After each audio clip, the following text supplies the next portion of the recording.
Good morning, good afternoon, good evening. My name is Form. This is Formcast episode, I think 105, but with the holidays, I don't even know if it's actually 2025 yet.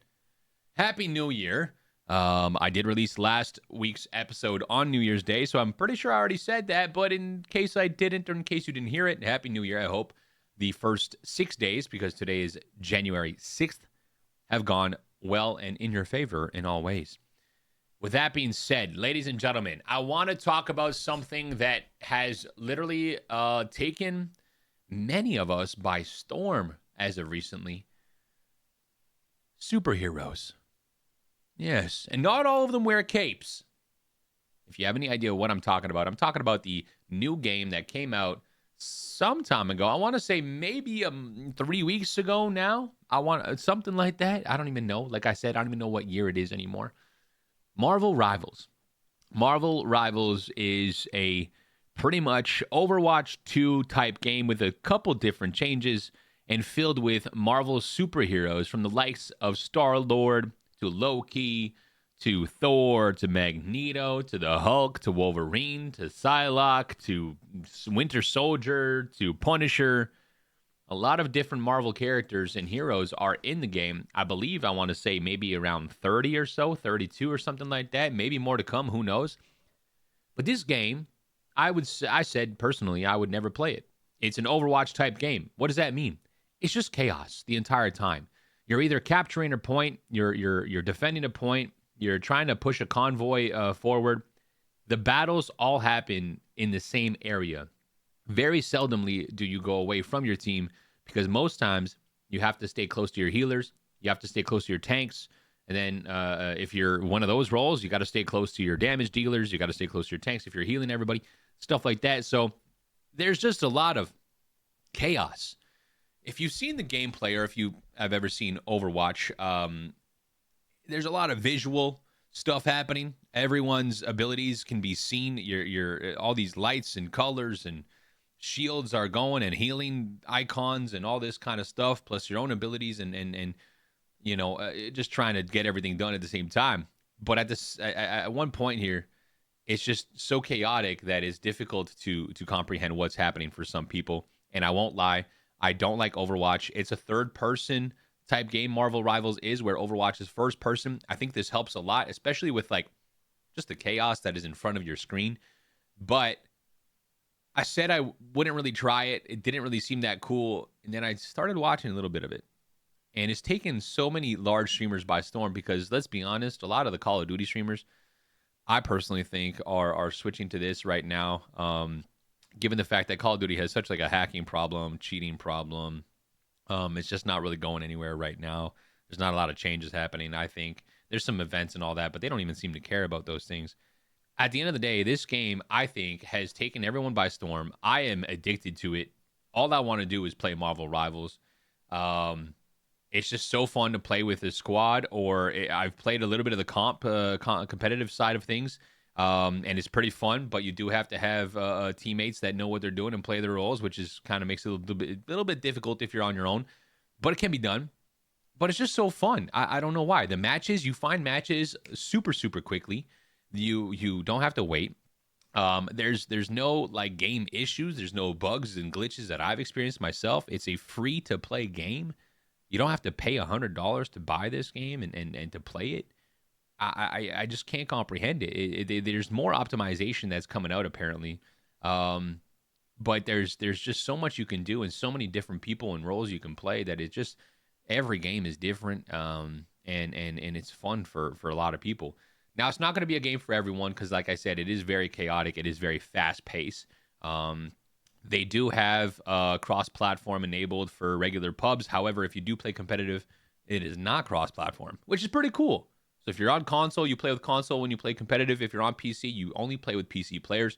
And I think that helps just make it a bit more enjoyable for everybody who might be playing.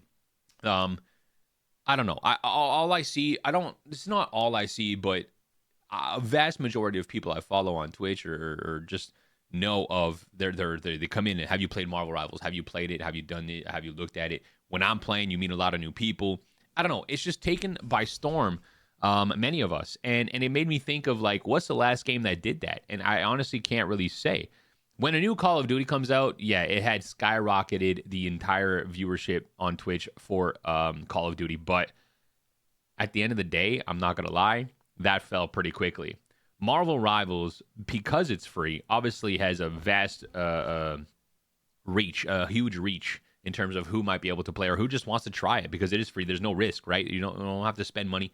You don't have to waste money. But people who have never played like games like Overwatch or like that or been into it, talking about myself, I have been playing this game and are really, really, really into it. So needless to say, it's taken things by storm, and it's caused me to personally to not even care about Call of Duty anymore, which is difficult as a content creator because you want to play something that's fun that you enjoy, but you never know if just switching up your content like that is going to really go well. You know what I mean? So you could definitely just be sitting here and being like, you know what? Today we're doing Marvel Rivals, and tomorrow we might be doing it again. And some people might be with it, some might not be with it, but at the end of the day, you got to play what you want to do and play and have fun with it, right? So, yeah, I don't know. I think it's really important to do that. So this game is taking things by storm here. I absolutely love it. I honestly don't know. There's a lot of games that came out that like I'm thinking like Elden Ring took people by storm, and with the DLC that comes out for that, Wukong kind of came out a little bit as well with a bit of a wave, but this, like, everyone's talking about it. Everyone wants to try it. There's a lot of people playing it. I don't know. I really don't know what to say. So it got me thinking about it, So, but anyways, it's something that if you want to try it. But it just made me think of like how influential content creators are in a game's development in terms of success and money to be able to put into it. Yeah, on the game, you could buy skins, you can buy bundles and all that kind of stuff. So it's obviously one of those microtransactions things, but you actually get to see the skins and you actually get to enjoy it. The loading screens are amazing. The animations are amazing. Everything just works so flawlessly for this free game that it kind of blows my mind. So I don't know. I would try it out if you haven't tried it out. You can definitely not necessarily play in the chaos of everything. You could be in the back, use a role where you can kind of be in the back and just shooting your way and dealing some damage. But yeah, I don't know. At the end of the day, I think it's pretty cool. I think it's fun that this game came out when it did, because I think we need something fun to play, especially with you can have up to 6 people on a squad. So you can join with your friends and they can join you and make a team and all that kind of stuff. And this is a game where you can get on, and some of the games are a little bit lengthy, but you can get on. If you only have an hour to game, you could play multiple games. You could have a lot of fun. You can get off and be happy with it, and then you can get back on whenever you want. But I don't know, taking things by storm. That being said, I hope New Year's has been good. I hope the 2025 does not take you by storm, but rather like this, nice calm beach, maybe a nice nature creek of some sorts, and just nice and chill. With that being said, I really appreciate you guys hanging out with me and listening to the podcast every Wednesday, 9 a.m. Eastern. They are uploaded to Spotify and Apple Podcasts, and all episodes, yes, from number 1 all the way to 105, or whatever this episode may be, are found on YouTube. The latest, I want to say 15 episodes, roughly, are on Spotify and Apple Podcasts. So thank you so much for listening, and as always, we'll catch you next time. Cheers.